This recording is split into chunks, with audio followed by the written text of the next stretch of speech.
नमस्कार, चैनल ज्ञान पिटारा में फिर से एक बार आपका बहुत बहुत स्वागत है। याद नहीं रहता या जो पढ़ लेते हैं वो भूल जाता है, ये समस्या सिर्फ़ और सिर्फ स्टूडेंट्स की ही नहीं, हम में से बहुत जनों की है।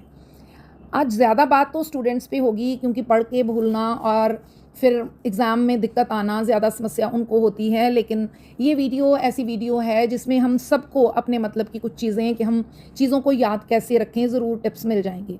इसलिए ध्यान से इस वीडियो को एंड तक बिना स्किप किए ज़रूर देखें। जब तक कोई काम मन से ना किया जाए, कितने भी तरीके अपना लो, कभी भी पॉजिटिव या मनचाहा रिज़ल्ट नहीं मिल सकता। ये बात सबसे पहले आपको दिमाग में बिठानी होगी। आज मैं सिर्फ 5 टिप्स ऐसे बताऊंगी, अगर आप दिल से काम करोगे तो उसके बाद ये 5 टिप्स अपना के आपको जीवन में कभी याददाश्त की, याद भूलने की, पढ़ा हुआ भूल जाने की कभी भी समस्या नहीं आएगी। नंबर 1, स्टडीज़ को अपना पैशन बनाओ। लाइफ में पढ़ाई ज़रूरी क्यों है, इस बात को समझना बेहद ज़रूरी है। दिल से कहो मुझे पढ़ना है, पर पढ़ा हुआ याद रहे, इसके लिए टिप्स चाहिए। पहले ये बोलो और फिर टिप्स हाजिर हैं। सेकंड टिप जो है वो ये है, कभी चीज़ों को रट्टा ना मारो, हमेशा समझ कर याद करो। टॉपिक का मीनिंग ही नहीं पता होगा तो मुझे बताओ टॉपिक समझोगे कैसे।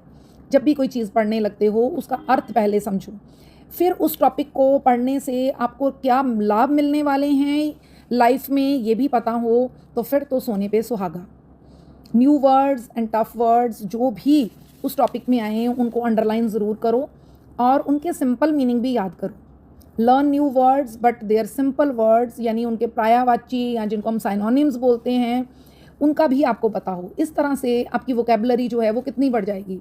एक नया वर्ड तो आपने सीखा, लेकिन उसके अगर 3 साइनोनिम्स हैं तो आपने एक वर्ड नया सीख के उसकी जगह पे 4 वर्ड्स आपको आ गए और आप इन चीज़ों के लिए अपनी वोकेबलरी कॉपी भी बना सकते हो।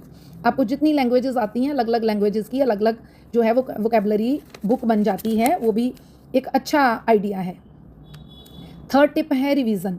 जो भी पढ़ें उसे बार बार दोहराएं। पढ़ने के बाद लिख कर ज़रूर देखें, लिखी हुई चीज़ें लंबे समय तक याद रहती हैं। इसीलिए ऑरल टेस्ट्स के बाद मंथली रिटन टेस्ट्स होते हैं हमेशा, जो एग्ज़ाम प्रिपरेशन के लिए बहुत ही हेल्पफुल होते हैं।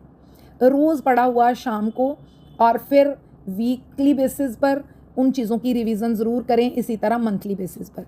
इस तरह से आप हर टेस्ट में जब थोड़ा थोड़ा याद करके, लिख के, टेस्ट दे के आपके दिमाग में उन चीज़ों को इतना पक्का हो जाएगा कि आपको एग्ज़ाम डेज़ में वो चीज़ें एक थोड़े से समय में ही रिवाइज़ करके बहुत अच्छे से माइंड में आ जाएंगी।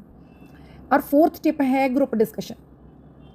टॉपिक को क्लास फेलोज़ के साथ डिस्कस करें, दूसरों को समझाएं। ये भी रिवीज़न का और लंबे समय तक याद रखने का एक बड़ा अच्छा मेथड है। अगर कोई चीज़ दूसरों को, कोई टॉपिक, मान लो आपने वीक में 5 टॉपिक्स किए और 5 बच्चों का ग्रुप है, तो हर एक जना एक टॉपिक को बारीकी से अच्छी तरह से देखे और एक टीचर की तरह बाकियों को समझाए।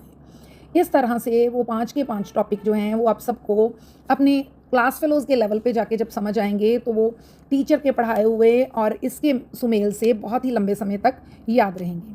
फिफ्थ एंड लास्ट टिप है अच्छा खाना। हेल्दी फूड और 8-9 घंटे की नींद ब्रेन की, आपकी लर्निंग कैपेसिटी और रिमेंबरिंग कैपेसिटी, पढ़ने की और याद रखने की जो कैपेसिटी है उसको बढ़ाती है। इस चीज़ को हमेशा याद रखें। Only 5 easy steps and you will be able to learn and remind topics easily. Teachers, students, parents सभी इन चीज़ों पे ध्यान देंगे तो ये समस्या हम जड़ से ख़त्म कर सकते हैं। धन्यवाद, जल्द मिलेंगे एक और अच्छी वीडियो के साथ। मुझे उम्मीद है ये वीडियो काफ़ी कारगर साबित होगी और आप ज़्यादा से ज़्यादा लोगों के जो इनके शेयर करोगे ताकि ज़्यादा से ज़्यादा लोग इसका लाभ उठा सकें। जिन्होंने अभी तक इसको सब्सक्राइब नहीं किया है, चैनल को सब्सक्राइब करके, वीडियो पसंद आई हो तो लाइक और शेयर करना ना भूलें। Thank you.